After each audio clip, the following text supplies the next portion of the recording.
திருச்சிட்டம்பலம். திருவாசகம். சிவபுராணம்.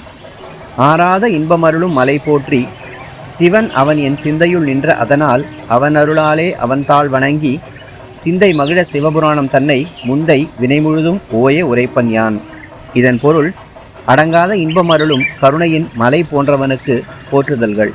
சிவபெருமான் என்னுடைய சிந்தையில் பெரும் கருணையால் வந்திருக்கின்ற காரணத்தினால் அவனுடைய திருவருளையே துணையாக கொண்டு அவனுடைய திருவடியை வணங்கும் உள்ளம் மகிழும் வண்ணம் சிவபுராணமாகிய இதனை முன் செய்த வினைகளெல்லாம் தீரச் சொல்லுகின்றேன்.